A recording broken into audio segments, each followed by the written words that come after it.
Hello and welcome to Rewind Reviews. I'm quite excited, Chris. We're back.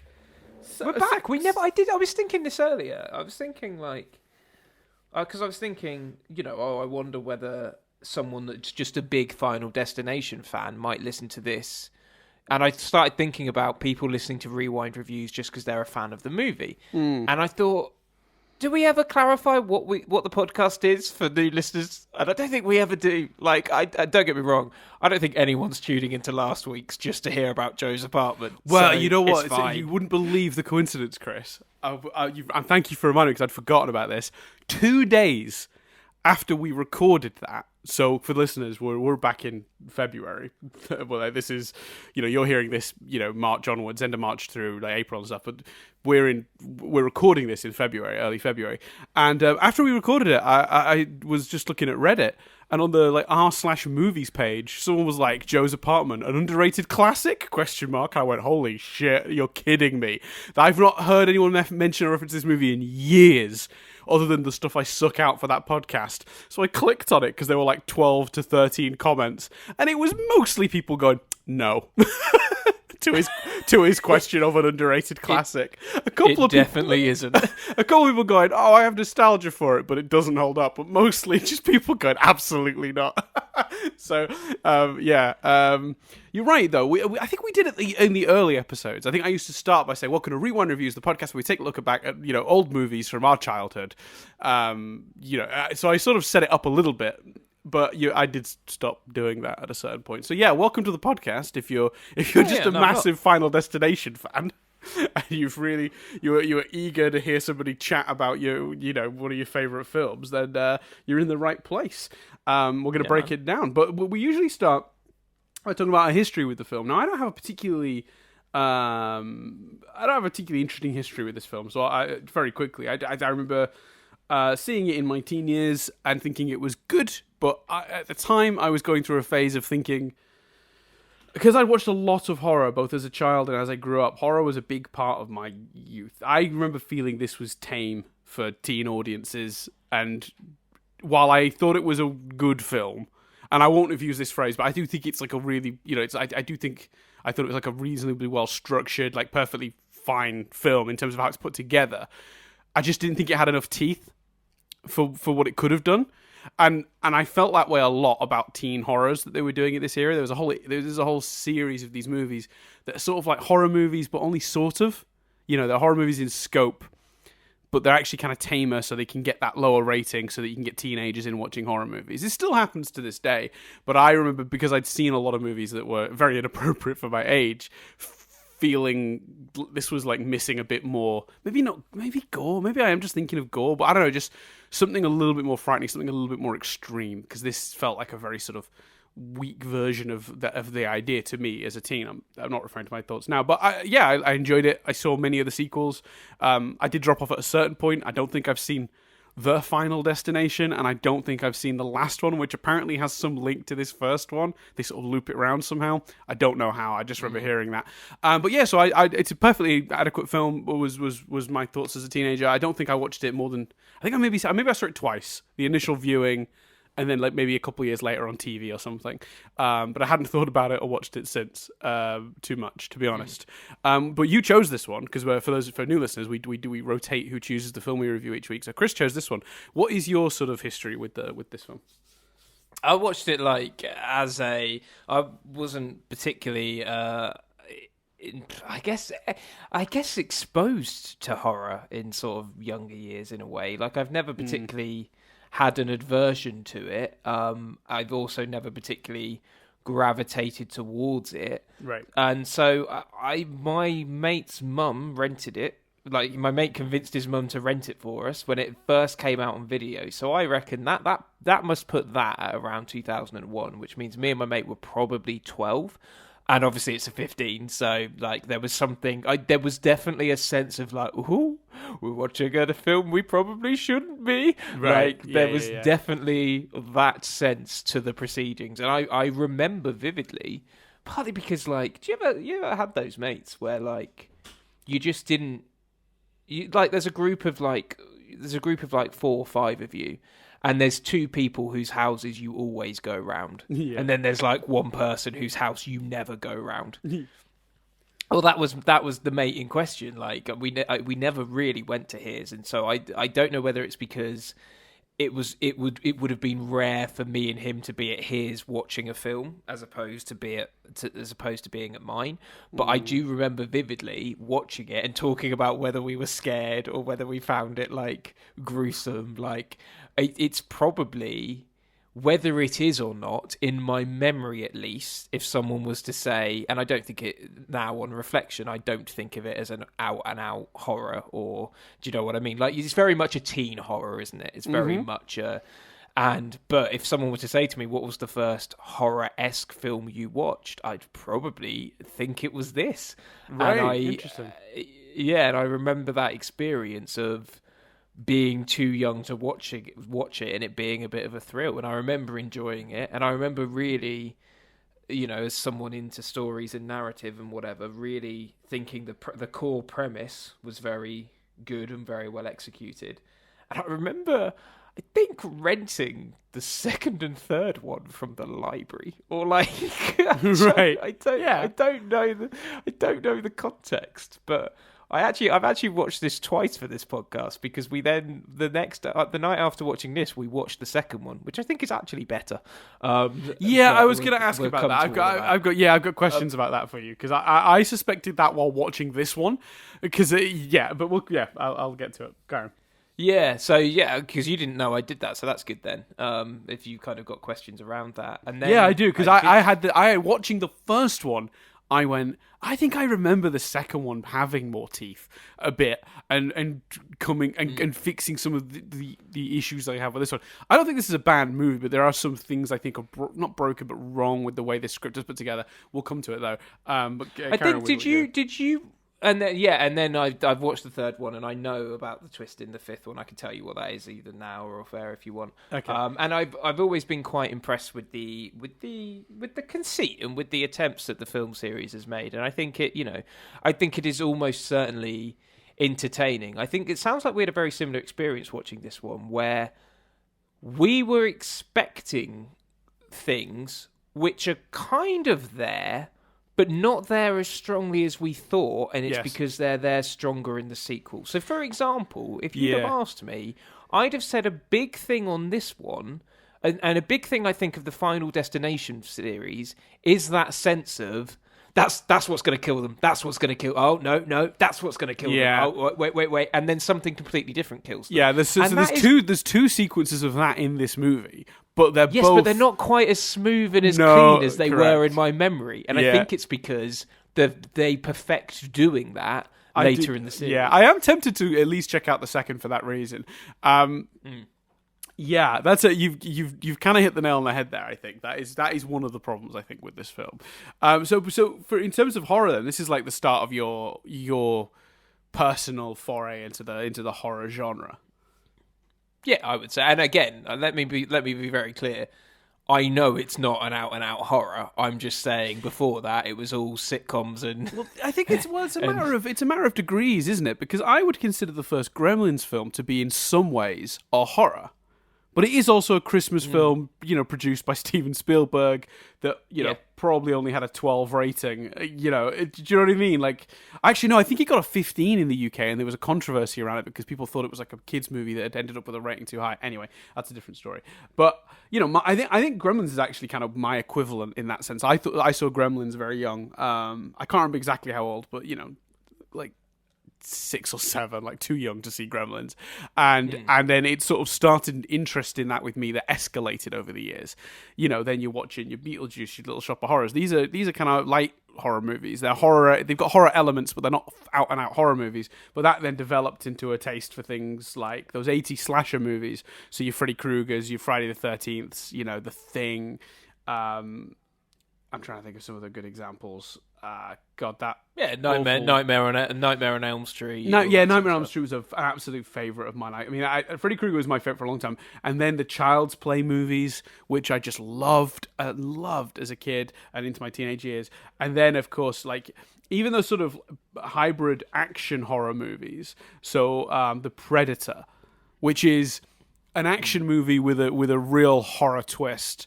And Alien, which is again kind of an atmospheric horror movie, and then the second one is kind of an action movie with a horror twist. Aliens is kind of closer to Predator than Alien is to Predator, but both very much fit that bill. So I started like, and at a certain point, there's a movie that's gonna, I'm thinking of making not my next choice but the choice after.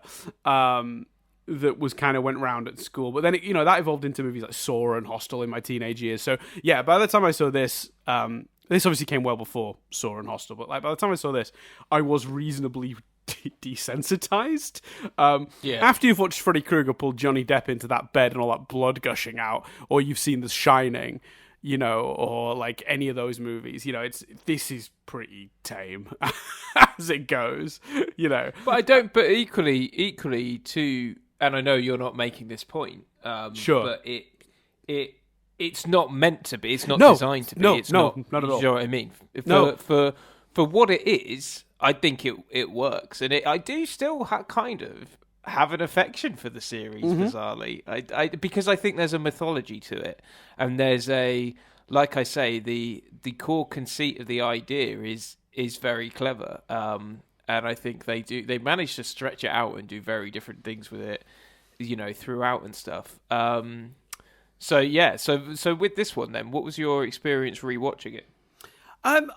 It was interesting because I spent the first sort of 2 acts of the movie being like, this is way better than I remember. Like, this is a really well constructed story. You've got this great core idea. They're doing some interesting stuff. Because it's not just they escape death and now death is following them. They've got this other element of the lead character Alex being sort of almost accused of the subsequent deaths. Because he's sort of working it out and he's ahead of everyone else, he keeps turning up at scenes or having connections to the people who are dying that make the FBI think he's doing it. And I'm like, fucking, how are they getting in? Go on.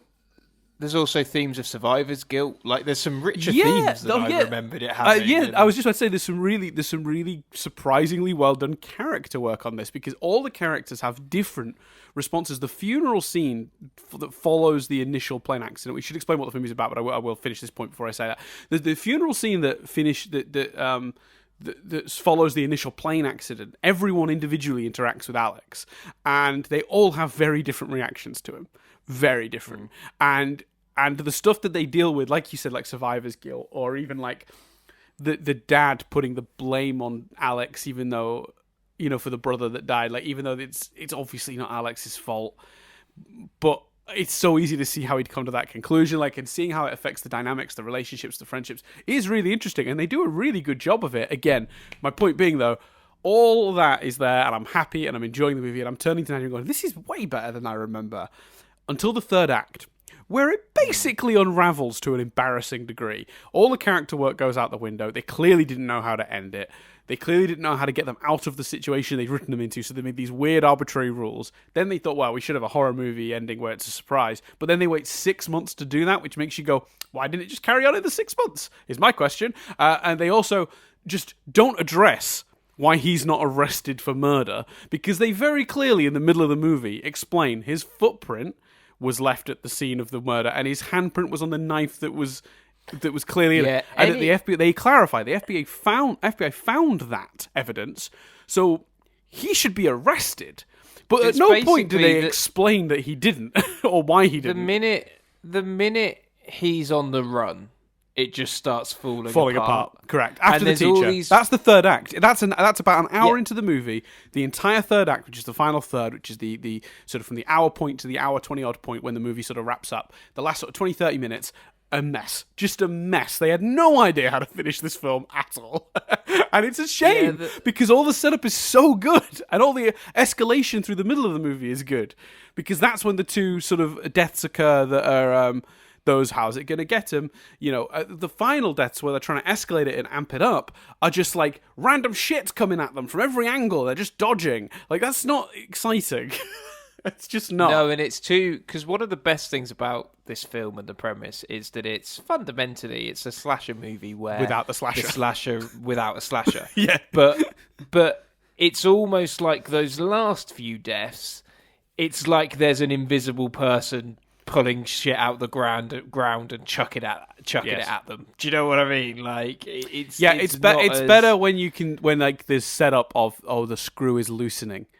Or I get water is that, pouring out. Yeah, they're trying to. I see the writer trying to escalate and Yeah, doesn't know how to do it. But no, that's wrong. Incorrect. The way they do it is incorrect. Very briefly to explain the premise of the movie before we carry on, for those who don't know, who are joining us just because they want to listen to this podcast and they've not watched the movie. It's a movie about a bunch of teenagers who are going to a school trip to France.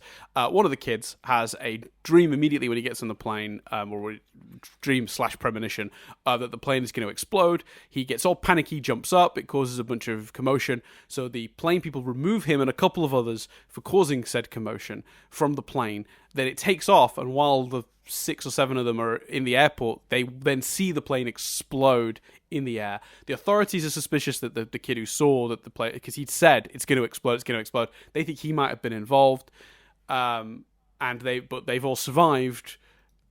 And then people who are on the plane start dying. The premise being that basically death has a plan, has a pattern, and they've subverted that through his premonition, and now the universe is sort of trying to correct. I think it's a really good premise. The problem they had here is, I've got this from the trivia, so you'll have to forgive me for jumping ahead, but the original draft of this script, death was a more physical presence. So they've pulled that back, but maybe not enough. Certainly not at the end. Certainly not at the end. And I would even say in the middle there are hints of it, like the water retreating. Yeah. Which I understand why they've done from a story perspective, because you want to make it so there's a question as to whether Alex was involved. Whereas if you find the liquid that trips the guy up into choking himself, it's a weird movie if you've not seen it. There's no room for the police to blame Alex basically if they find the water, because they could say he slipped. Right? It's sort of that mystery solves itself. Yeah, and no room for other people to also go, well, he's undeniably right because. Exactly. Yeah. Oh, yeah. That's a good point too. Yeah. So, I know why they have to write that the water sort of retreats, but that makes it less seem like the universe correcting and more like there's an actual spirit or specter or ghost chasing them down and creating situations to kill, which is the movie has to for this movie to work, it needs to ride a finer line, I think, between those two. Well, or get more firmly in one lane. So you could do a version where, and I think later ones, and in some ways, like the morgue scene talks about death being a presence. We're going to get to the morgue scene. Death being a presence and death being a thing. So I think you either go down that lane and make it very much that, or yes, you don't and you make it, because it's quite clever to me that up until kind of towards the end, the bus is an accident, the plane crash is the plane crash, the thing looks like suicide, and the teacher looks like Alex killed her. There's an FBI explanation for all of it. Yes. But I think you're right. Picking a lane maybe is what it should done. The Spectre thing would be okay if it was all the Spectre thing. Yeah, or all accident. Like it's clearly the movie. Yeah, and it all, for me, that's the reason it falls apart in this. One of the reasons it falls apart in the second act. I do also know from trivia and from finding the clip on YouTube is that this is actually not the movie's original ending. The movie's original ending, which is available on YouTube, is shitter. What's that? So the movie's original ending has an extended version of the scene with those two on the beach that more overtly makes their relationship romantic, which I don't like, because I like that it's quite subtle, their relationship, and it's only really sort of 6 months later that they get together, because who would essentially fall in love and be in a relationship after a day, even under these extreme circumstances? It's actually, I think it's in the final product, it's reasonably subtly done. And they don't even overtly say they're together in the end. He just sort of puts his arm around her, and it's the perfect level for me of a relationship in a movie like this. It's like, don't make it too much the center of it. The original one is much more overt in that they have a much more romantic moment on the beach, and then in the end of the movie when he grabs the wire, he dies. Alex, he dies saving her, ending the cycle. Oh, right. But then then it cuts to, and she has a kid. They clearly at some point found time to sleep together. What? When? Mate, you're asking me. I don't fucking know. Jesus. And I'm trying to remember where it ends from there because I was too blown away by the fact she was having Alex's kid after he died, saving her with the electricity of the car, to actually remember what the actual ending is. That is maybe just it. I think she goes to his grave, and the other guy turns up that survived, and they're like, it's because of him we got out of it, or something like that. And so it looks like the movie. It feels like they didn't know quite how to end the movie, and they tried a few different things, and this is what they scraped together that works. And I guess comparatively, this ending is very favourable to that original one. But I think on balance, it's a broken third act, and it really needs work. Going back to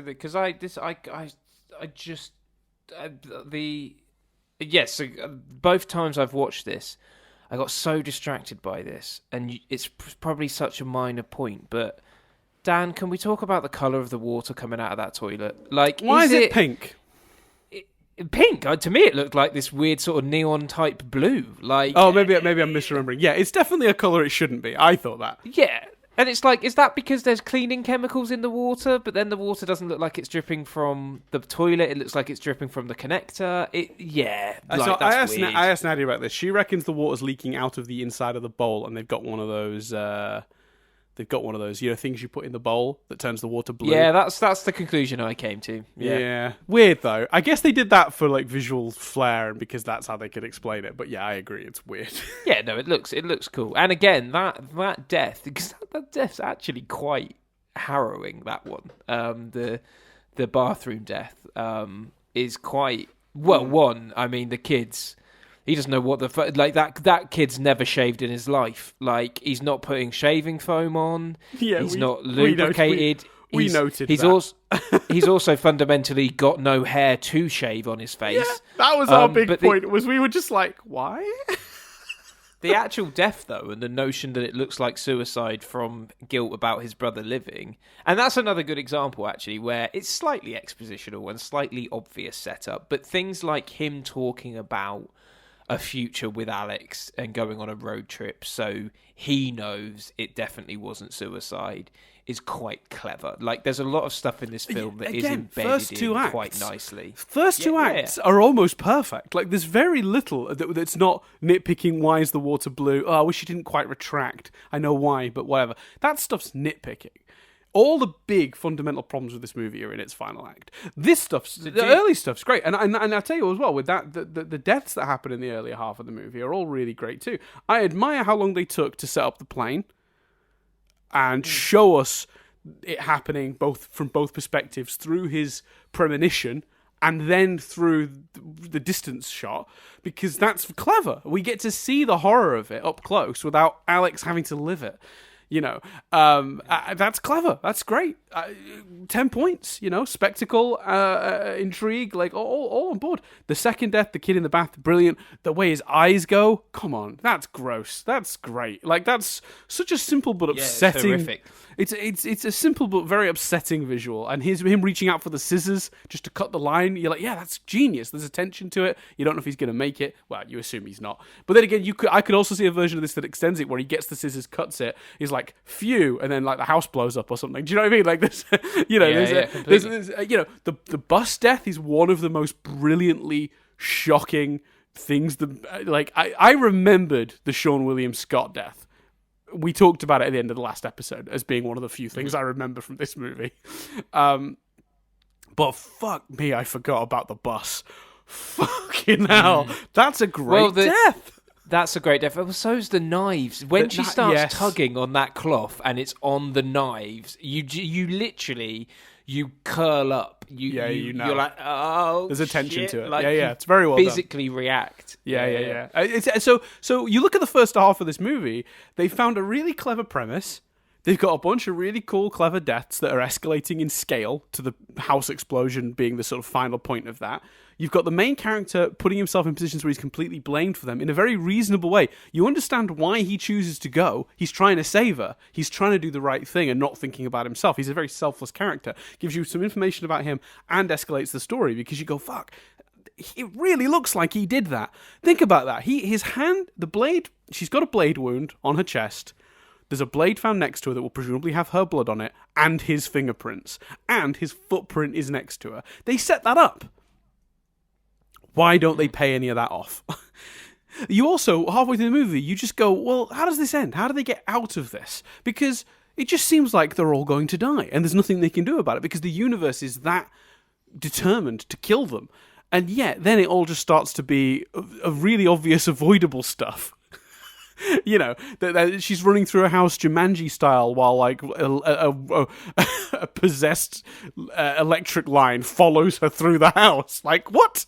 Well, it just falls apart. There's no payoffs to any of this. The solution to how they get out of it is a fake out, and a bad one, because you just the whole time you're going, you don't know that this skips anyone. You just assume. Yeah, I was going to say. So let's talk about that, because that is the whether flawed or not. That is the explanation the film gives, isn't it? So the notion is that it doesn't because they go back on it at the end. The trick at the end is actually they thought that, but it's not true because now it's still coming for them, which is fine. That's a fine horror movie ending. Don't skip 6 months though, because then you just go, what? Death took a break. He was like clocking out. See you guys in 6 months.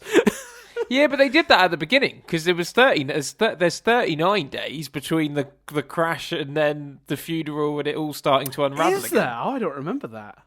Yeah, they're like 39 days ago we lost 39 lives. So it's like there's over a month between the plane explosion and it all kicking off. But then you could go, okay, well, you know, it took time for the universe to correct. But once it starts and it's killing someone every, 12 hours, which is, roughly the time scale, why just suddenly stop for 6 months? You think that's bad, right? There's spoilers for the second one, potentially spoilers.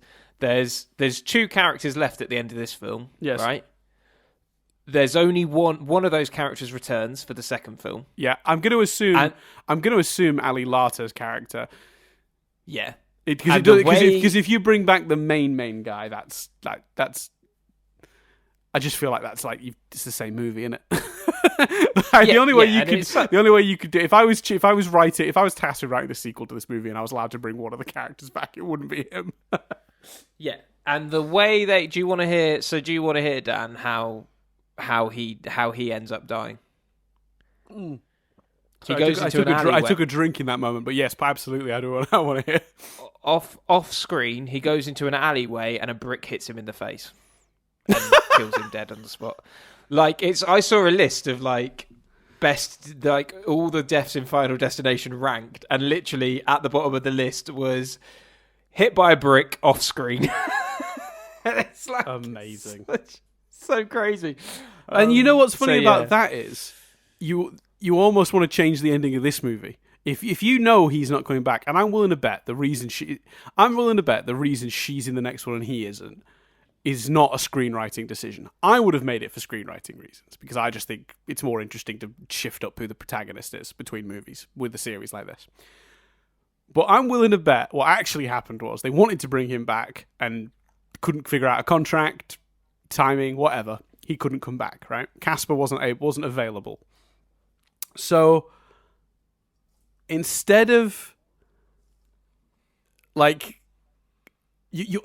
instead of having to bring him, they've just had to kill him off screen. That's just what they've been forced to do. But what's funny then, do you think part of them was just like, shit, I wish we just killed him at the end of the last one then? Because we could have given the main character, that would have been a much bolder ending to the first one. Because for those who don't remember how this movie ends, it jumps 6 months and they think they're getting out of it. And then this sign breaks and nearly kills Alex, but the other dude saves him. And when he stands up, the sign swings back around and hits him. So it's the extraneous dude that's dead, leaving the core 2 cast members. Do you think they wish for impact they'd killed Alex? Well, so it says on the Final Destination 2 Wikipedia, it says one of the prior film's main characters, Alex Browning, was killed off screen in the first was killed off screen in the film. Rumors indicate that Sawyer the actor, had a contract dispute with New Line concerning the deduction of his salary. However, Perry resolved this issue with the statement that it had everything to do with narrative and nothing to do with the money or Devon's unwillingness to come back. Despite this, New Line reinstated Ali Latta to reprise her character of Claire Rivers. When New Line asked me to come back, I thought it was great. They showed me the script and let me have some input, and it was really terrific. So yeah, make of that what you will. Yeah. So yeah, it almost makes me think they wish they'd killed him in this movie. I think that would have been a bolder ending. And to be honest with you, I think they could have said they did. Fundamentally, that sign was. I'd have bought if they'd said the sign killed both of them, wouldn't you? Well, like then the other one stood up and got hit by it too, because it's still like a pendulum. It could have just hit them. Like it could have just hit them. Crushed them both, forced it in. Do you know what I mean? Like, yeah. Yeah, that's weird. Anyway. A falling brick. And the thing is, I'm not even imagining a falling brick. I'm imagining a brick popping out of the thing, floating in midair for a second, and then launching at his head. Well, that's the kind of suggestion, I think. But anyway, going back to the morgue scene, Dan. So, I mean, what an incredible break-in that they randomly decide to do. But I'm going to ask you, I'm not even going to... You're going to want to, like... moan about them or this isn't going to be what you want to discuss about the morgue scene without a doubt. But here's my question, Dan. Let's get deep. Do you think he knows death? Do you think some people have theorized he's the devil? What's going on with that character? I read some interesting things about this. A lot of people do think he is death. That is him taunting them almost through a figure. The creators have come out and said that is not the intention. He's just knowledgeable that way, which actually leads to my criticism, Chris. Now, I'm only going to use the official term for this trope once, because I don't like saying it. I don't think it's an appropriate word to use, but so people can search it if they wish to learn more about this trope. They would need the correct phrasing, and as it was dubbed by Spike Lee, the magical Negro character. Now, this is a trope. I'll be calling them the magical black person for future reference. But if you want to Google it, now you know what it's known as. Is a trope across many, many movies where there is a sort of a black character introduced, usually for a short amount of time, who has special insight powers, often supernatural, quasi-mystical, sort of, leaning on that white assumption, or that white link that some people make between black people and, like, mysticism and voodoo, which is insane. It's a horrible trope. It's in some of my favourite movies, and I hate it. I think The Shining is a big culprit. And I think The Shining is really one of the earliest examples. Good old Scatman Crothers, who puts in a great performance in that role. But he is ultimately, the person who helps the white protagonist get out of trouble, which is the other side of this trope, this archetype. It's not pleasant. I don't like it. I think it makes weird assumptions. I think it's lazy. It might be an accident in this case. It might be that they just wrote there was a character that would say all this stuff, and then the casting people chose a black guy. I don't think so. I suspect this is legit, and it's upsetting, and I don't like it. I don't like it in Ghost. They sort of do it in Happy Gilmore, with the Chubbs character. I don't know. It's a problem, and honestly, like I see this movie, and there's this one scene that is only there for exposition. I just think it could have been avoided any other way for these kids to find out this information than using especially because it's such an trope. It's such an expositional scene because that character never comes back again, and like the way they it's one of the first, and this is an element that way worse later in the movie. Logic of decision making, and even like the ease in which characters are able to do something, like the fact that how'd they get on the ceiling, how'd they know there was a window on the ceiling, the coincidence of there being enough coffins stacked up that they could break in via a window on the ceiling, and then just the guy that happens to know all of what they need to know just appears leaning into that magical black guy like archetype. They lean into the magical trope because he knows their names and stuff, and he knows Alex's name and why he's there. Like, it's the only scene in the first two acts of the movie I don't like. It's the only scene that really bothers me, because also I don't think we need it. Because you think about that scene, you think about all the exposition they get in that scene. There's two things they learn in that scene, right? One is that it confirms that Thingy didn't kill himself, that it was an accident, right? Mm. And then they learn that, death's got away. It's coming for you. And it sort of indicates to them and puts them on the puts them into thinking that they have usurped death and it's coming for them, right? Which is the premise of the movie. And you want the main characters to understand that early. But, and there's a big but, couldn't they have just had the FBI guys say to Alex in questioning, well, we actually, we've had the coroner's report back and you're kind of free and clear because we found claw marks to suggest he tried to, undo the thing. And then Alex go, well, if he died by accident, that's a hell of a coincidence. And start to wonder the rest. He doesn't need a character to puff out of thin air and go, and here's all of the mystical stuff you want to hear. You don't need. You could have her. Have Alex work that out. You could have her do it. She's fairly mythical and aware of Sure. She's she's an odd character. She's always reading. You could easily her buy name. It. Her name is Clear. Yeah. I mean, we thought it was an error. We had the subtitles on for the first few minutes of this movie, and we thought that it was an error in the subtitles. We'd left they were on by accident, but we just sort of didn't change it for a few minutes. Her name is Clear. The word Clear. Oh, was it? I thought it was Claire. Was that Clear? Wow. And we thought it was a fuck up with the titles. We had to Google it to check. She's literally reading in the entire airport scene. So you just have her go, there's ideas in literature that blah, blah, blah, blah. Like, she kind of does that anyway, although she flip-flops with what she believes and what she doesn't throughout the film. Yeah. My favourite, what is the logic here? It's probably technically possible, but how, Dan? How is he able... How can he push a boat over a lake, over some water, and it be the equivalent time it takes them to drive round the water? The logic of where that house is, how close it is to her house, because they seem to be driving to that house for a fair while, and then he manages to run back to hers. It's just the logic of that, and again, it's obviously third act stuff, but it's just madness. So what's your favourite death? I have struggled with favourite death because I think the best one for what I associate with this series, which is the tent stuff, is the teacher. It's great. Yeah, she spills the liquid, it starts to smoke. You just don't know what's going to get her, and I'd forgotten, and we were both, me and Nadia were like, oh, is it going to be this? Is it going to be that? And it is really what I associate with this series, which is that building tension, because several things are going wrong around her, and you just don't know which is going to be the cause. And that's the best one, because in the end, it's so spectacular what actually happens to her, and so ridiculous, but in the best way. That's the thing is, I think this movie could have, it was trying to be subtle and clever, and actually, I think it might have benefited from just loosening up a little bit and just acknowledging it's a silly idea and leaning into it more, which again is why I have a suspicion the sequel is probably better, because I feel like by the sequel they always loosen up a little bit and just go, well, fuck it, it's a silly idea, let's lean into that.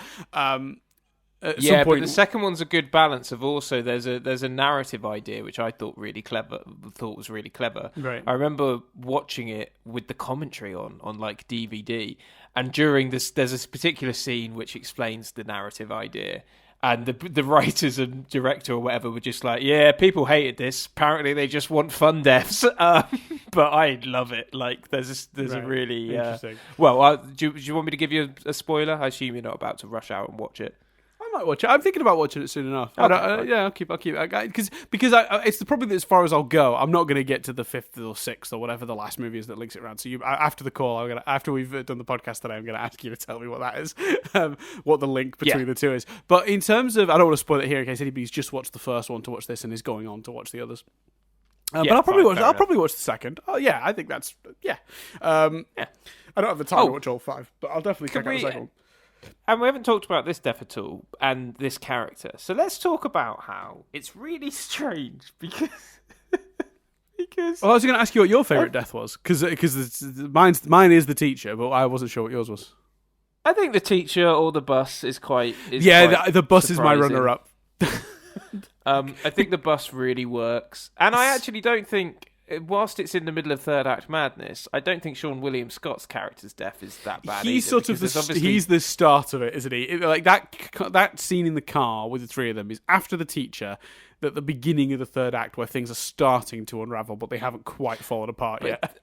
I think they do a good job of like that final the final death of that scene is not the death you think it's going to be at the beginning. I know we both remembered it, but like I think I remember that playing quite well when I saw it for the first time and didn't know what was going to happen.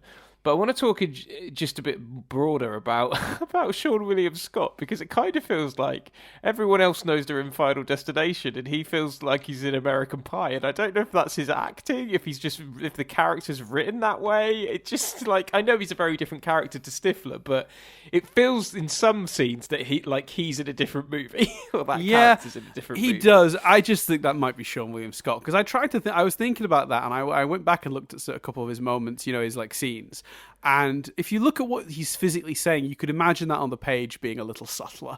Like there's no words they give him that are that over the top, but he just sort of delivers them in that way. And while he does feel a little bit like he's in a different movie, they just about get away with it because he just comes across as the weird character. Like he's like a lot of these sort of slasher movies. I think back to like the Scream movies particularly, where it's a bunch of very sort of normal seeming teenagers and they've always got their weird friend that's in the group for some reason. I think was it Jamie Kennedy that played him in... No, not Jamie Kennedy. Who was that in Scream? Was it Seth Green? God, man, I'm going to look that up quickly. Bear with me. The guy that that knows the rules of the horror movie in Scream. Yeah. What's that character's name? What's the actor who plays him? It's not David Arquette. Can't remember. It's not Rose McGowan. I'm just looking through the cast list. I've just pulled it up. Oh, God, it's going to drive me nuts. I'll find it out later. Oh, yeah, no, it's Jamie Kennedy. Okay, so, yeah, Jamie Kennedy's character, Randy, and that is like... He is that character, and he's very different from the rest of the group. He's neurotic and a bit loud, and in a way, you could easily make the same argument for him. I don't think this character that Sean William Scott plays was written to be that archetype, but I think Sean William Scott brought that archetype to it and gets away with it. I think he does, because it's not to be fair. It's you kind of get away with all of them being different archetypes because fundamentally none of them are friends. They're not a group of friends. The film does a really good job in that opening sequence. Yes, like that. Sean William Scott's character is there purely by accident. He was late and gets pushed out by the rest of them during the commotion. Like they only Todd and Alex are friends. That was my question. So I went to ask you about that. So do you think had Alex not caused the commotion, he would have got on the plane but just late? Is that what they imply? Yeah. So the implication, I think, is that because in Alex's sequence, he's late and he says, "Oh, sorry, I'm late." Right. You're right. Sit down. You're absolutely right. Yeah. But when they get kicked out, they're getting kicked off, and he just sort of gets caught up because he tries to get back on, and it's like, I wasn't fighting with anyone. I was just late, and the air stewardess is like, or steward is just like, "No, you're not coming." And sort of slams it in his face. So that sequence is a shame, though, because I think they could have made his death as shocking as the bus death. And it's not. And the reason it's not is because they, for some reason, choose to have this sequence of dialogue in the car where Alex refuses to outright say who's next. And if you remember when Alex dotted it out, you know who's next. But because Alex doesn't specifically say, "Hey, dude, you're next," you're going, "Oh, it could be anyone." So you're sort of looking out for anyone to die. Whereas, because at that point we don't, like, if you're a new viewer, at that point you don't know the idea is you can skip it. If you get removed from the decision, it sort of circles around and goes to the next person along, right? We don't know that yet as an audience if we're watching this fresh. So what they should have done in that scene, and again, this is the third act, the wheels starting to come off thing again. because it's a scene with a lot of potential, doesn't quite maximize it. And the way it could have maximized it, in my opinion, is have Alex outright say to I forget the name of the character, the guy, the guy that hates him, Carter, the guy that's driving. What Alex should have said is, "Yeah, Carter, you're next. So maybe you shouldn't be driving." And Carter just being like, "Oh, you know what? Fuck it. If I'm doomed, I'm doomed." And then they go on the joyride, and exactly as it pans out in the movie, right?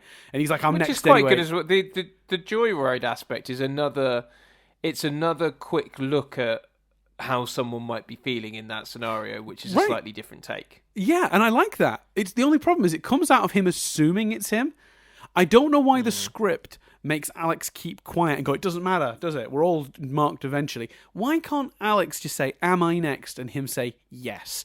Because if they confirm that he's next, then that whole scene, I think average viewer is focused on him. How's he dying in this car situation? Then he gets stuck on the track. You're like, "Oh, it's going to be him." Alex, don't throw yourself away because you know this guy's next. And when Alex pulls him out, you'd be like, "Phew," but what's going to get him? Not at all expecting Sean William Scott's character to get decapitated. Do you know what I mean? I think that would have been a lot more shocking if the movie had laid out exactly who was next, because the only way you would know he was next, I think, is if you were paying a lot of attention to when he was drawing out his diagram earlier in the movie. You know, when he draws out the diagram of where the explosion went to work out that the teacher is next. Yeah, but wasn't it that he was next? Because isn't that the point where they're like, he thinks he's saved because he thinks he got skipped because Alex pulls him out the car? It's all very convoluted. Well, no, because they don't realise that until after Sean William Scott gets decapitated. So what happens is, so Alex thinks that Carter so as is an next. audience member, but who was actually next then? So Carter was actually next as per the map. Carter was supposed to be next, yes. Right, yeah. So this is what I'm saying, is if they clarified it, you're watching Carter that whole scene, right? You're expecting Carter to be the one that dies. So you have the revelation when Alex does, if you go into that scene concretely knowing that. I think you can work it out. They shouldn't just be depending on people remembering his dotted line math with the seating chart. Correct. Yeah. And you're not gonna, or maybe even they don't even get to showing who's next. Maybe they get to the teacher and he just panics because he knows the teacher's next and they cut away. I don't know. I can't remember. But even if they expect you to get it from the map, it's not concrete enough. Why not confirm who's next? Because then the scene that follows is better for two reasons. One, his joyride makes even more sense if he knows outright he's next, because that's a really good reaction for someone to have to you're marked for death. I think that's a really honest, weird, but honest reaction to it. Then your attention's on him. Then you're surprised when Sean William Scott gets killed as an audience member because you're under the impression that that guy was next. And then you have the realization that Alex has that you can make it skip a person. You're with Alex in that moment, because that's when Alex realizes and verbalizes it can skip someone if they're saved. Yeah. But that doesn't work if you don't know going into the scene. I know I sound like I'm repeating myself, but I'm just trying to round my point, just clarify it, because I just think that whole thing comes around so much better if you know that. And it's such a weird choice to have Alex not confirm at the beginning. I don't understand. What do they gain out of doing that? I honestly don't know. Yeah, because there'd be way more tension for the audience. Correct. And actually the characters if he just revealed it.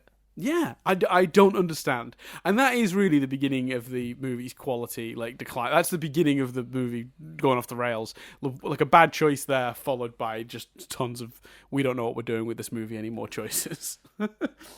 The Ali Larter's character? Yes. Clear. Who's she living with, Dan? Is she been left the house? Who's she living with? Is my question. I don't know. I did wonder about that, because she must have parents, right? But we never see them. She does a speech about. Doesn't she do a speech about how someone died and they left her or something? Oh God! On the beach. Yeah, maybe. Yeah. Oh, that beach scene, man. I struggled to focus on that beach scene. Let me see. Again, beginning of the end. It's in the third act, so it doesn't work. Yeah, maybe. Maybe she gives a big emotional speech. But either way, yeah, she's got to be living with some form of adult, right? She's not just got a house. Yeah, her dad got shot, I think. Right. So what? I don't know. So she's living with her mum still? Yeah, I can't remember what she says about her mum. Gotcha. I don't know. Yeah. Because she talks about how that's why she believes in that place, and they almost talk about like alternative timelines and stuff. Yeah, that's right. So is that the scene then where in the alternative version they then have sex and make a baby? Yeah, I mean, I think it's implied. I remember from watching the final scene it's basically, I think they end up making out at the end of that scene. That I think it's like that scene is like a more explicit. Yeah, I've got it in front of me. Here they are. That's them kissing on the beach. So yeah, at the end of that scene, they get to it, and then then at the end of the movie, after Alex has died, you see there's a scene with her checking what looks like a pregnancy test. Oh no, she checks a pregnancy test in the house prior to. Oh, okay, yeah, there you go. So it's before the death comes for her. There's a scene where she's in her bedroom and she looks at a pregnancy test and it's got in the toilet, and she looks at it, it's got the plus, and then she throws it into a bin that's full of like, it looks like 10 different pregnancy tests. And then the movie carries on as normal. From there to the point where Alex saves her. But when he saves her, he dies. And then it cuts to her giving birth. Like 6 months later, or 9 months later, sorry. It's just her in the hospital giving birth to Alex's baby, and then she goes to visit his grave with the kid. The kid has like, she seems to be bringing the kid up in Alex's room, because that's that fan that was repeatedly in the movie, and she's got the picture that photographer took of them two together at the funeral, and then she goes to his grave, and that's when Carter shows up. And they have a little moment, and then a leaf falls from a tree, and the camera follows it. It's a weird ending. Wow. It's a weird ending. It doesn't. Yeah, so that's kind of what that is. I mean, that's not better, is it? I'm not wrong. That's a terrible ending. No, it's not better at all. No, definitely not. So I guess that does. Yeah. So the beach scene is the implication. Then no, wait. So if the beach scene was the implication of where they had sex, then she's the next like. What, she's checking a pregnancy test, 3 hours later in her house? I don't know. Well, maybe the implication is he's been hiding out for a while. Oh, yeah, that does kind of imply that. Let's talk, very briefly, let's talk about the FBI. Why do you think they just drop it? Why do you think he just gets away with it? Like, I don't understand. Oh, no, I want a whole spin-off movie with those two guys. Like, that scene where he's like, don't take this the wrong way, but sometimes I find you really creepy. Like, I want a whole movie of that. Like, well, it's weird because they do a thing where one of them goes, I don't know, I almost believe him. Like, it sounds crazy, but I almost believe him. Then he shows up at the teacher's house and leaves loads of evidence that he just murdered her and set her house on fire. And then they have Sean William Scott's character say, I was interviewed by the FBI, and they told me what evidence they have. Because that, by the way, that is not at all what they would do. They keep the evidence secret, but they told him they had the knife with the handprints. And I actually went back and watched this scene twice today just to make sure I had this right. Sean William Scott says they had the knife with the handprints and the heat caramelized the blood. That's the word he uses, caramelized the blood footprint. And left that preserved, so they found that too. Then the next time we see the FBI guys, because again I checked this today, I went through it to see if I could figure out if I'm missing a scene where they changed their minds. I'm not. It's just the ending, it falls apart. They're waiting outside of Clear's house for Alex to show up, and she goes out to them and is like, I'm not telling you where he is, but I can take you to him. And they're like, we'll take him in safely, I promise. And that's when she must tell them where he is, because they then find him, don't they? And that's when he goes on the run. But at no point there do they say anything. But when they're chasing him, they're like, Alex, we're trying to help you. And it's like, you're trying to arrest him for the murder of his teacher, aren't you? Like, we've just clarified that the last time we heard about what you guys are up to. So it's just so muddled. And then he saves Clear and survives through whatever. And then it just cuts to 6 months later and he's not been arrested. Like... Are we forgetting that they think he murdered his teacher? I don't understand. I tried tracking it. I can't make sense of it. Please, if someone knows, in the comments below. The FBI saw enough weird shit to just go, he's probably right. They saw enough weird shit to call in Mulder and Scully. Or there was some other evidence was found at the house which exonerated Alex or some shit like that. I don't know. Put it in the movie.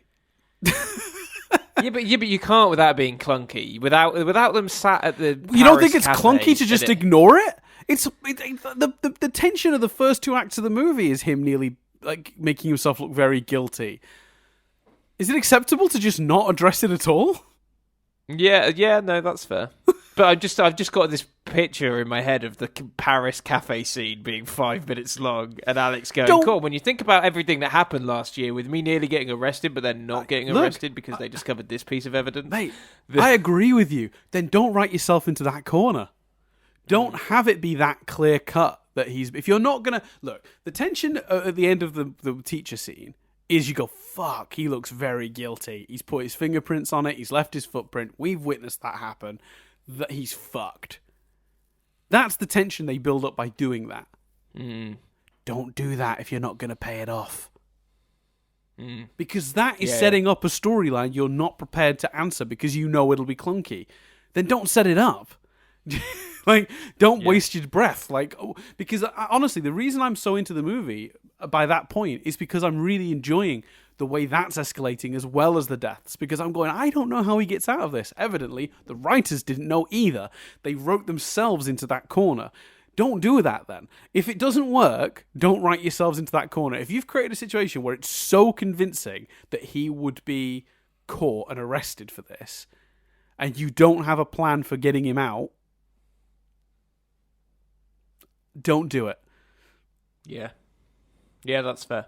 Absolutely. You could just not have the scene where Sean William Scott's described the evidence because you can see why I'd still have the questions though because it was very clear he left his fingerprints. The only thing you could do there though is you could say, "Oh, the explosion erased that evidence."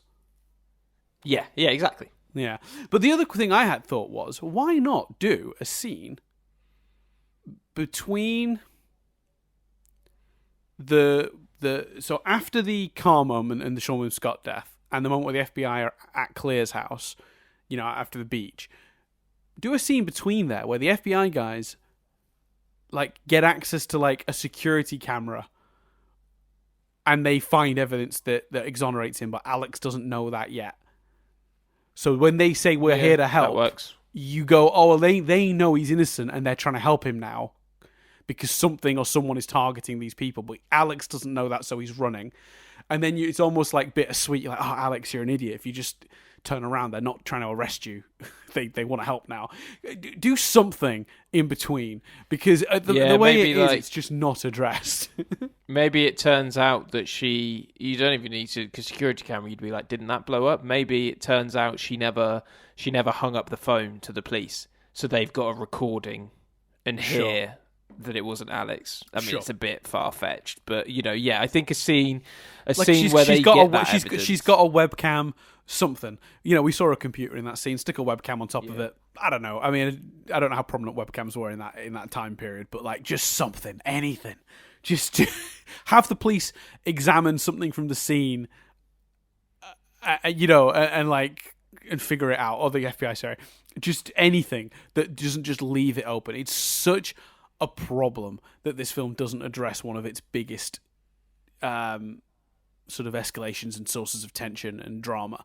Do you know what I mean? It spent a whole movie, 2/3 of a movie building that up and then do nothing with it. That's why the ending is so broken. I wouldn't even mind I honestly, if they'd have addressed that, I think I would have felt like at least they covered everything. It's not a great explanation that death skips you if you get saved again. Not great, but fine, right?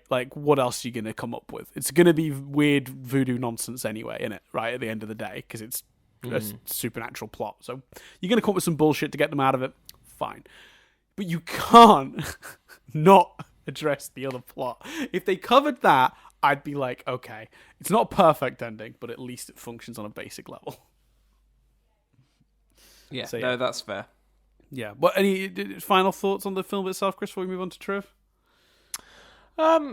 No, I think we've covered it. So I'm just thinking about that because I suppose I was thinking the reason I was silent then is because I was kind of almost. I don't want to give a counter argument that I don't agree with. But do you think there's an element of? But I was thinking, well, why didn't that bother me? And I think it didn't bother me because I didn't pay too much attention to that plot. Because I'm expecting deaths and this slasher element. But I completely agree with everything you're saying. But I wonder. I would love to know. I reckon I certainly felt the ending was convoluted and didn't seem to work, and I certainly felt the logic gaps, and I'm wondering whether there are other people out there that felt that way, but not everyone draw the dots of, it's because this plot gets entirely dropped. Do you know what I mean? Yeah, and that's be some not the people out there only that reason, but it's certainly a big part of it for me, because it just feels very incoherent that the movie consistently keeps that plot going throughout. Because you could have just gone, they questioned him right up top because he said a plane was going to explode, and then it did. But then you don't need to carry that plot on if you don't want. No one's questioning you need a reason. I think, but you need a. I'd rather your fix of they then discover evidence that proves he's innocent. Sure, that is better. Him slowly decomposing because of the pressure of being on the run and Yeah, agreed. Yeah, 100%. So I don't know. I don't think that's like the be all and end all of why the ending of the movie doesn't work. I also think that, like I said, I think the actual explanation is a bit weak of how they're getting out of this. And then it's a double bluff anyway, so that's a bit clunky. Him going into hiding, but then it's going after her because he forgot that he moved. He thought he was next, but it's actually her. Is okay. I don't mind that reveal, but it's not that's not explained very well. I don't think. No, none of it is. No. I think it. For what it's trying to do, I think it's entertaining. It like you say, elements of it didn't hold up as much as I thought they would because I maybe associate them with the sequels and thought it was in here. But in other respects, I think they did a really... It for the first two acts is a better script than I remembered it being. And it doesn't feel... Here's the thing. Here's I think, a strength of the film. It doesn't feel at any point, even at the end, it doesn't feel that they weren't trying. Do you know what I mean? It feels like they really were trying to make something good, strong. And I really enjoyed the rewatch, and I'd sit down and watch the others. We did watch the second one the next day. So I think it, for what it is, it really does function. Yeah, I think I would say on the whole, with third act not included, I do think it's a really solid film. I know I've complained a lot, and I've specifically about the third act because obviously that's when I've come to analysing it, which is the nature of this podcast. It's much more fun sometimes to talk about what doesn't work than what does, because what does is like, that was good, and you don't really have a lot. You don't necessarily want to explain why you think something is good. It just is, right? Like I will compliment as much of the film as I can because I do think it's very well put together on the whole. I just think from a script perspective they didn't know where they were going with that ending, so to stick with the compliments, I think the characters are solid. I think the deaths mostly are really good and solid. It's clear they did think a lot of it through. They did do a very good job of building tension both in the deaths and in the B plot about him, looking very guilty. All the different ways they explored grief and survivor's guilt. The time they take to set up the movie is incredible. The whole first act is like, I think it's like 30 minutes into the damn movie before the funeral even. The movie really does take its time to get to its premise. Yeah, here we go. So 30 minutes in and we're at the funeral. So there you go, 32 minutes. I can see the that water thing for the toilet leaking that blue liquid. So we don't even get to what you associate the movie with till a third of the way in. It's an hour and a half long movie. And yet you don't mind because the setup is pretty solidly done. It's slow, but it takes time to do it right. I credit to the writers here and the filmmakers here for not doing what I think would have been done with a lazier movie. Just rush through it really badly to get to the deaths. But it's also done because obviously the other big thing the series is associated with are big set pieces at the beginning where lots of people die, and that's done really well for fundamentally a plane exploding. the nuances of that and stuff, and the way that builds is also really good. I think. Yeah. Universally, it is the shortest of the franchise, it seems, according to the trivia. It's like 2 minutes, 2.5 minutes long.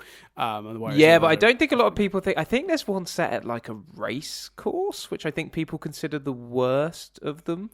I think this one is kind of. Oh, it's good. It's really good. It's short, but very, very effective. It may not be the longest, but it's certainly very spectacular to see, and they do it on a reasonably low budget from the looks of it, but they get away with it. It's pretty good. So yeah, what trivia you got, Daniel? Trivia. This is a song I sing while I pull up the trivia because I accidentally pulling up the trivia because I accidentally closed the document to pull up the film earlier to check something. Here we go. He's getting the triv ready. Covered it really smoothly. No one noticed I wasn't ready. So I think we planned this bit. No one will know the difference. So the story of this film was originally actually a concept for an abandoned X-Files episode. That was mildly based on a 1984 film called Soul Survivor. I don't know a lot more about Soul Survivor, but it fits. I could see this being an X-Files movie. That kind of also explains the inclusion of the FBI. True. And that idea, maybe the idea in the X-Files version of this episode was there was a series of deaths happening that Mulder and Scully were starting to think was this kid's fault, and actually he was claiming, this death pattern thing, and then at the end, something really overt would happen that would prove it, and Scully would still be like, I'm skeptical, typical X-Files fare. Kerr Smith and Sean William Scott took motion sickness pills before the plane crash scene. So they were half asleep in the scenes, basically, which was not intentional, and it's certainly why they don't get any close-ups. Wow. Because I guess it wasn't a real plane. I guess it was a rig, right? So it was a rig that moved around to create the turbulence and things falling out and exploding and stuff. And they took motion sickness pills so they wouldn't get motion sickness, but it actually made them really sleepy, which made them not at all shootable, which is why there aren't any reaction shots of either of those two in that sequence.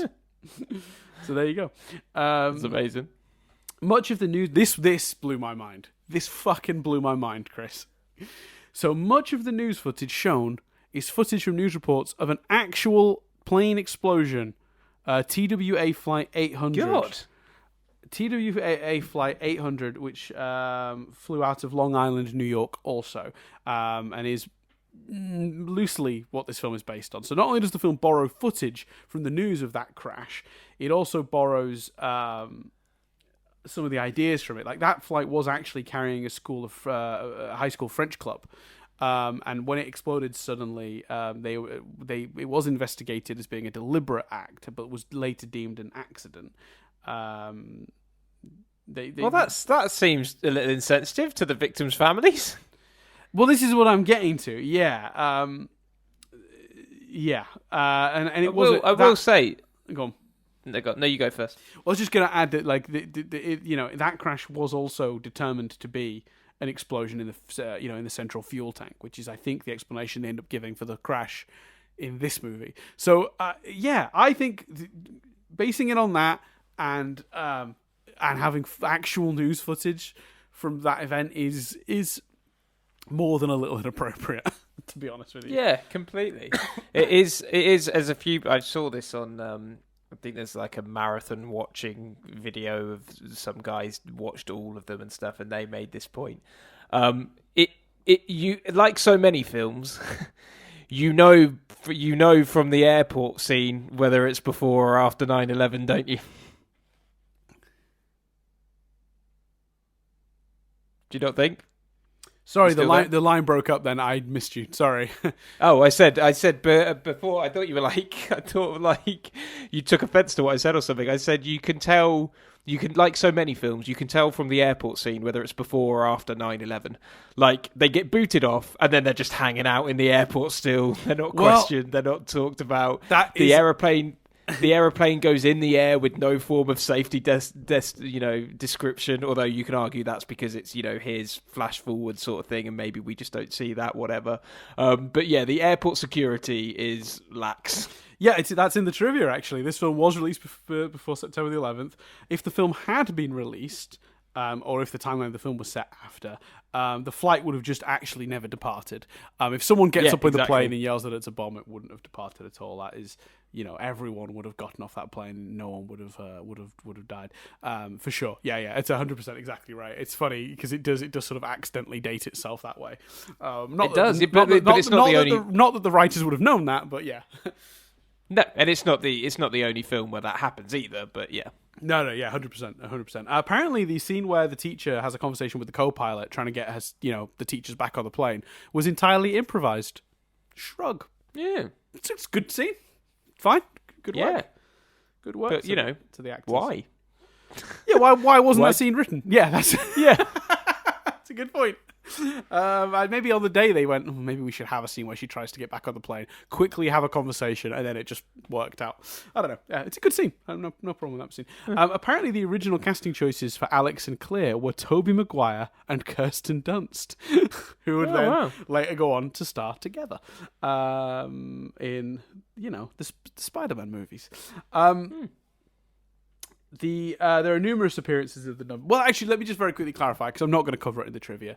Yes, this movie foreshadows all the deaths in crazy ways. There's loads of it. The lady, the teacher gets stabbed with a knife. Her door has a knife or a dagger in it in coloured glass. The girl that gets hit by a bus in the airport when she's framed in one of the shots with a giant bus poster right up next to her head. When Sean William Scott looks out the window to see the plane taking off, the image of the plane cuts right through and across his neck, indicating his decapitation later. The movie's got tons of them. So many, I'm really not going to list them here. Look them up. There's tons. It's very clever. It's another thumbs up for the movie from me, that they did all that and that it went to the effort to create so many good visual hints at how these people might die. I'm on board. It's all spooky and weird, but it's just not going to come up in the trivia because there's just too much of it. There's that many of them that you could genuinely do a whole hour-long talk on just them. That's just a couple of them that I remember, but yeah, I just wanted to clarify so nobody in the comments is like, he didn't talk about all the foreshadowing. I know, there's tons. So much foreshadowing. It's really good. Yeah, I'm on board with it. I couldn't possibly list it all here. If you want to have a look online for all the different foreshadowings, you should. They're very clever. Well, some of them are clever, some of them are just putting the knife literally behind her is a bit... I guess that's a bit on the nose, but it's not as subtle as I'm giving it credit for. Either way. So the numerous appearances of the number 180 throughout the film, obviously hint at the movie's original title, which was Flight 180, and also the number of the actual flight in the movie. New Line actually decided to rename the film to Final Destination through fear of confusion over other... films like Air Force One and Con Air, which I guess came out around the same time. I didn't think so, but that's what it says in the trivia. Great call though, in terms of future-proofing it to have sequels. Final Destination is a much better title. Correct. Yeah, and it's worth noting actually. James Wong, who directed this movie, and I think maybe wrote it, he has had an interesting career. He's really done some varied stuff. He did Jet Li's The One, which is a really great movie, super cheesy but super fun, kind of science fiction martial arts movie. Absolutely love Jet Li's The One. Maybe it'll come up on here at some point. But he also is responsible for Dragon Ball Evolution, the live action Dragon Ball movie that most Dragon Ball fans would rather forget. So, but he's also worked on TV shows. He wrote episodes for American Horror Story, which is thumbs up. But he also made he also made Final Destination 3, which he also made the horrendous Black Christmas horror film from the mid 2000s, 2005, 2006, which is just one of the worst movies I ever saw at a cinema. Chris, that movie contains somebody being stabbed to death by a candy cane that's been sharpened to a point. Oh wow. It's terrible. That's not good. It's a bad movie. Anyway, sounds it. Yeah, it's not a good movie. The scene where Carter elbows Billy in the car was actually added in on the day of shooting because Sean William Scott had got on a sore lip that had swollen up slightly. So to hide it, the makeup team added, the blood and the end result was Carter elbowing Billy. So there you go. A lot of the characters in the movie are named after various producers, writers, and directors of famous horror films. So Terry Chaney is named after Lon Chaney. Wait, no. No, that can't be right. Terry Chaney is played by someone called Lon Chaney. Or is named after. Oh, sorry, no. Yeah. Wow, this is so confusingly written. Sorry, whoever's written this has made this very confusing. So Todd Wagner is named after director George Wagner. Alex Browning is named after director Todd Browning. Larry Marnoux is named after F.W. Marnoux, who was the director of the very first Dracula film, Nosferatu. Valerie Lawton was named after a famous producer, Val Lawton. Agent Schreck was after Max Schreck, who starred in Nosferatu. Blake Dreyer is after Carl Theodor Dreyer, who directed Vampire in 1932. And then Howard Siegel is named after Don Siegel, who directed Dirty Harry, which I don't really consider a horror film, but there you go. And then, of course, the final one, the main, the most noticeable one, I think, to the uninitiated, Billy Hitchcock, who is obviously an homage to Alfred Hitchcock. I thought that was kind of interesting that they put the bullet to do that. So there you go. Yeah, that's nice. Nice touch. Yeah, in the film, Todd's name is spelt with just one D instead of the traditional spelling. The reason for this is that in German, Todd, T-O-D, means death. Yeah, there you go. The plane was built on a big gimbal thing to make it shake. The plane was then later torn down, and that's where they built the top floor set for Clara's house that she runs through and gets destroyed during the storm sequence. They were both shot in the same place. We've talked about that one. The original plan, as I've mentioned, was for Death to be a much more obvious entity in the film, as it was in Todd's death, seeing the shadow in the mirror and the water running back, sort of covering its tracks. After Todd's death, it was decided to have the deaths simply as accidents. I would say they failed with some of those things that happen in the final act of the movie, where Death gets a bit impatient at being subtle and starts just trying to kill them. That is kind of the interpretation, I suppose, of that. Is like Death just got bored doing it subtly. He was like, fuck this. And finally, Chris, a return of everyone's favourite segment. Favourite segment. Cars exist. Cars exist. Carter's car is a 1971 Chevrolet Nova SS. Why, thank you, everyone. You're welcome. Cars exist. There you go. There you go. So there you go. So I think on the whole, good film. I know we moaned about it a lot, and I know I ranted and raved a lot about like how problematic story wise the third act is. But I do genuinely think, like on the whole, that I had a positive. I think I had a positive time with this film. I think it's good. This isn't relevant and is a weird place to do this, but when I was picturing the car, I pictured that scene where he nearly runs over Sean William Scott's character on the bike, and just randomly every character involved happens to be in that location at that time. Yeah, that scene is weird. That is yeah. And like, surely you could have written this in some way that doesn't feel so coincidental. Yeah. Although I guess that links to design and all that stuff, maybe. I think I'd recommend this movie. I think it's... we didn't do our normal do we recommend, do we not recommend? Yeah, I recommend it too. I don't think it's perfect, as I've mentioned, but like I think it's a good film. Yeah, did we do that after the trip? We do that after the trip anyway, don't we? No, we changed it to doing it at the front, because that way we could say to people, watch it, don't spoil it. Ah, right, okay. Yeah, I would say, look at a poster. The movie you think you're getting is the movie you're going to get. If that appeals, give it a watch. I think it's worth watching, and I think my memory is the other films don't go downhill as much as say Saw. So yeah, a horror franchise with a mythology, I'm down for that. So yeah, I'd recommend. Yeah, I would agree. I think it's definitely worth your time. I mean, I think if you're into these sort of like teen horror movies, the ones that are a little bit softer, don't lean so hard into the horror elements, the gore and stuff. This is one of the better ones from that era, I think.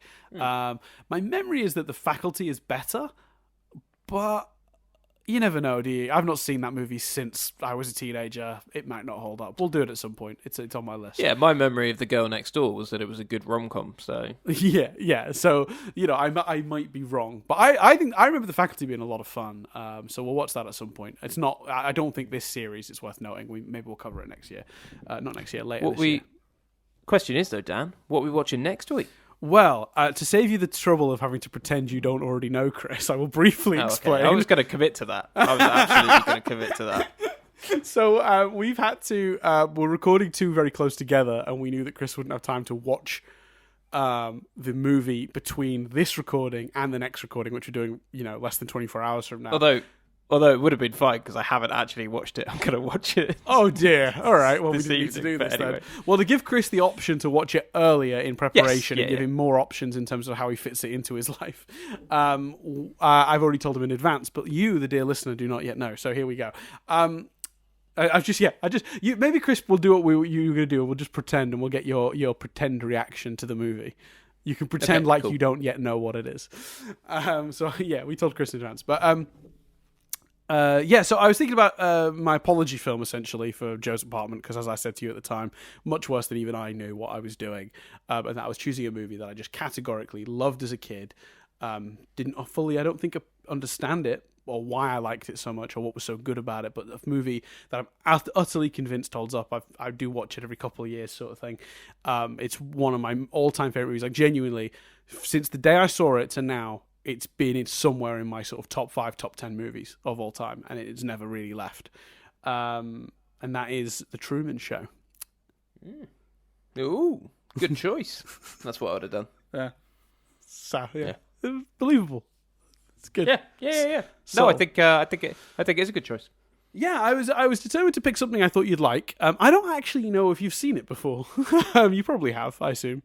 Yeah, no, but probably not as much as it's not top 5 or anything, but it is a movie that I have seen and gone and rewatched it like more than once. I think I've seen Truman Show like 4 or 5 times. So yeah, no, it's very much like you. A movie that I very much enjoy, and also a movie I come back to, and in fact I think I've gone back to within the last year and a bit. Like, really? I've watched it. I've watched it, and I'm pretty sure I've watched it in this house. And I know that's right because when I told Jess the choice, she went, "You've watched that fairly recently, haven't you?" And I went, "Yeah, I think we watched it together, and I don't think you enjoyed it that much." And she went, "No, I have no reason to watch that with you." So I know we've watched it recently enough for Jess to remember being like, "Yeah, fine."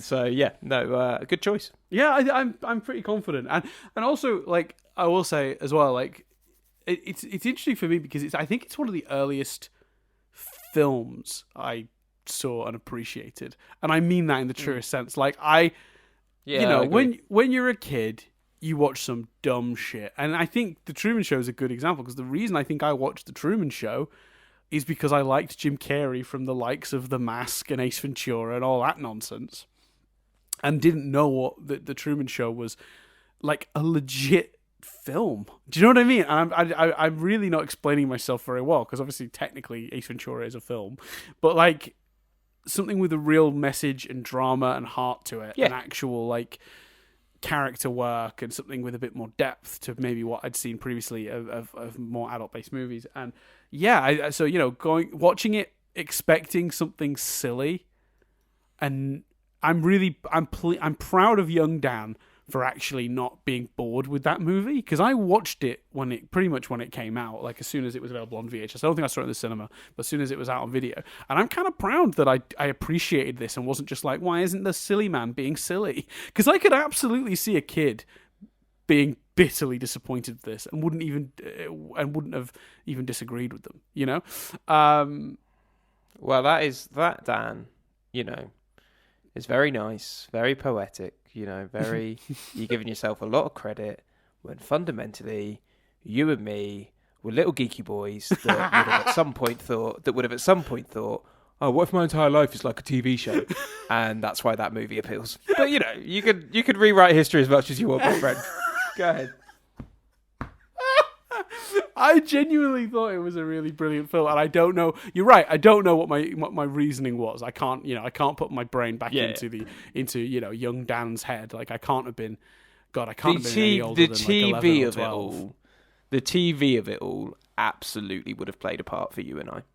Yeah, that's a fair point. It's a fair point, but I'm still very pleased that I didn't dismiss the movie out of hand as a kid, because because as an adult, when you go into a movie with expectations and the movie doesn't meet those expectations, you're disappointed, And I love that like young Dan was not at all like looking for a disappointment, but instead found something else to appreciate about the movie, and whether it was the TV thing or whether it was that it's actually a really well made film. Like the fact that young Dan didn't go, "It's not what I wanted," boo. I think I'm happy about that, because it is a great film. Yeah, because it's as funny as it is not The Mask, it's not Ace Ventura. No. Yeah. So we'll talk about it more on the next podcast. But so the next one's Truman Show. I recommend watching it between, because I can tell you right now, I'm going to be recommending it. So if you haven't seen it and you're going to listen to the next podcast, I recommend you do that. In fact, oh God, I've forgotten. We have a new thing, and I haven't even thought of an answer to the question. Oh well. We're doing a new thing for patrons only, called the Patrons Arbitrary Question of the Week. If you're a patron, you can ask us a random question that's not related to anything, and maybe one that we're not equipped to answer. And we'll answer it at the end of the podcast. So this one it's just the most recent. Are we doing that across Nothing But Static and Rewind Reviews? I figured Rewind Reviews and Avatar, because those are the Patreon. Those ones both go up early on Patreon. Yeah, cool. Fine. Yeah, that was how I figured we'd do it. Also, Nothing But Static is too long as it is. So this question comes from Will 10. Hey, Will, thank you thanks both for supporting. Thanks for being a patron, and thanks for your question. There have been some other ones asked that I'll work to. So if you've been asked a question that we haven't get to it, but across this and the Avatar podcast, we'll just keep going through these now. So Will asks, if you could live inside any cereal box universe, which CBU would you live in? So I thought, my initial thought was like, the Cocoa Pops monkey seems like he'd be a laugh, but I don't want to live in a jungle. No. So that's no good, is it? Tony the Tiger, too sporty. I don't want to live in that world. He's an active guy, isn't he? He's got you playing football and being healthy, and I don't want that. So, I was trying to think of what other ones I could do. Like Lucky Charms. He seems annoying. That leprechaun. I find him quite irritating. To be fair, I also a little bit find the Cocoa Pops monkey annoying, so maybe that's a bad idea for other reasons. The Rice Krispie guys, they seem pretty mischievous. I don't feel like I'd... Oh, maybe they'd annoy me, though. Maybe they'd be mischievous at me, not with me. Maybe I wouldn't be joining in on the fun. Maybe I'd be like the victim of pranks. Yeah, I think you would. I think you absolutely would. Yeah, I think they'd come after you. What was the puffy monster? Puffy crisps. What were they called? The sugar puffs. Oh, maybe that's Sugar what Puffs, I'm thinking of to being active. Maybe the Tony the Tiger's not active. Maybe because I'm picturing the sugar puff monster now in like a football kit. He's still a tiger, though, isn't he? What, the sugar monster? No. Tony the Tiger, I think, is still, even if he's not particularly sporty, it's still dangerous to chill out in a tiger environment, isn't it? I guess he seems pretty friendly though, as it goes. Yeah. I proved to Nadia on one of our last holidays that I like to think of myself as somebody who'd be suited to being a sailor, even though I got immediately seasick when we went out on the boat, which disproved my point in about 5 minutes. We barely left the harbour going, this is great, I could do this. And then, like, minutes later, Nadia still to this day claims I threw up on a dolphin. I don't think I did, but I made myself sick. I was trying to see the dolphins, and I kept going back and forth across the sternum of the ship. And while it was turning and me going back and forth between the two, that's what the motion that made me ill. And the reason, I've not explained. So I can't possibly do Captain Crunch, even though I would love to be on a boat. Yeah, I don't know why that surprised you, Dan. Like, I've had like half an hour car journeys where you felt rough. Like, the notion that you're surprised that you couldn't handle a boat is bizarre to me. It's you know what it was? It's like it was like a few minutes in when I didn't yet feel sick. It was where I convinced myself the motion sickness wouldn't affect me on a boat somehow, despite the fact I famously get motion sick in cars. Yeah. I don't know. Oh man, there's so many options, but none of them seem great to me. No, well, I suppose Weetabix, but there's not really a character, is there? No, what's the world of Weetabix? Yeah. There was an advert for Weetabix in, like, I think the 90s where they made the Weetabix look like a bunch of skinheads. Isn't there a Nesquik cereal? What's that? Oh, it'd be that Nesquik rabbit, wouldn't it, if there is? Nesquik cereal commercial. Right, hold on. Right, we're just looking at Nesquik cereal. Oh, there's a bunny. He's chilling out. He's having some fun. All right, there you go. Good choice. Yeah. There's another one where he's fighting like a milk ghost. But, that doesn't seem too dangerous. Oh, I figured out mine. I've just sussed out mine. The milk's always chocolatey, and I do love a chocolate milkshake. Hey, there you go. You found your perfect one. I'm going to go Nesquik cereal. Good work. What's yours? I'm going with Weetos. Because that's that scientist Weetos, guy, and he's like a mad scientist in a lab doing weird shit, and I'd kind of like to see some weird experiments. There you go, Weetos. Also, nice. It's one of the few cereal mascots that doesn't seem to live in the jungle or in the forest. Yeah. There are a lot of animals in cereal mascots, aren't there? It's rabbits and tigers, and even cornflakes. It's a fucking rooster, isn't it? Like. Yeah, and I don't want to live in the Flintstones times and eat Fruity Pebbles. They're all very outdoor based. Give me some indoor cereal mascots. Yeah, I think those are two solid choices. Yeah, there you go. So, thank you very much, Will 10, for your question. If you'd like to ask a question, head over to the Patreon, patreon.com/nothingbutstatic. Give as little as £1 or dollar, a month. And if you're doing that, you also get episodes a week early as well. So you can hear us talk about The Truman Show right now if you'd like.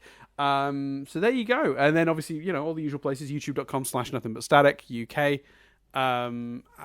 Twitter at nothingbutstatic without the G. We don't tweet at that very much, but you can email us if you like. Mail at nothingbutstatic.co.uk. And I'm on Twitter at Dan Doolan, and Chris is on Twitter at C Billingham with 2 M's at the end, an extra M for luck. So that's everything. Good times. Excited to be doing this again. Very curious as to what Chris is going to choose next. So obviously we'll find out at the end of the next episode. But this choice didn't surprise me too much. But I've got a feeling you're curveballing me with the next one. What, it didn't surprise you, or did? Didn't completely. No, I figured we were going to get to some sort of like these sort of teeny horror films at a certain point. So I was kind of like, it was just who was going to pull that trigger first. Is that my challenge then, to try and think of a curveball choice for that? You don't have to. I'm just kind of, that's what I'm expecting. Honestly though, Chris, would a non-curveball choice be the biggest curveball of all? Possibly. I feel like I've had some, like, I can't, because obviously we did Back to the Future. I can't remember the last time I chose an outright good film, so I might do that, but we'll see. Yeah. We'll see if I can achieve both. We'll see if I can surprise, but also pick something good. You've managed to surprise me a couple of times in the past. I mean, I was quite surprised when you chose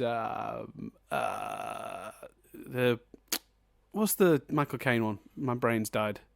Oh, The Italian Job. Italian Job. That was a pleasant surprise. I wasn't expecting that. Lady and the Tramp was a surprise, to be honest with you. Yeah, that's true. So you're capable of throwing them out there, and they were both good. So yeah, that's fair. So we'll see you in a week's time, guys, when we talk about The Truman Show. But in the meantime, I'm going to pass over to Chris, who does the outro for this podcast. Yes. My name's Chris Billingham. I've been Dan. He's done it again two times. Fucking hell. My name's Dan Doolan. Right, we'll go again. Oh, here we go. You ready? Yep. Absolutely going to nail it this time. I've been Chris Billingham. I've been Dan Doolan. And this review has been rewound.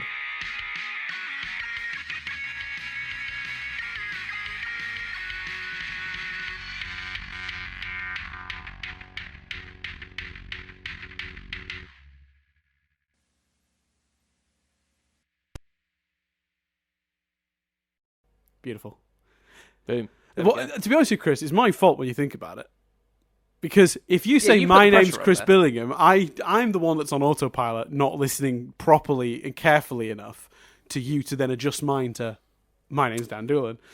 Yeah, because you've got two options there, Dan. The arguably easier is just to go say- with it. Yeah. But the Just- thing is, I'm so in the habit of I've been Dan Doolan, I've been Chris Miller, because that's what we do on the other podcast, that I'm not excusing it. I still think it's very arguably my fault. But what I do enjoy is getting to blame you. Yeah, like I feel there's an easy fix. It's just to go with it. Well, we'll see what happens next week, won't we? We'll see. Well, hopefully next week I'll just remember and do it right. Yeah, that would be nice. But Cool. Catch you later. Bye.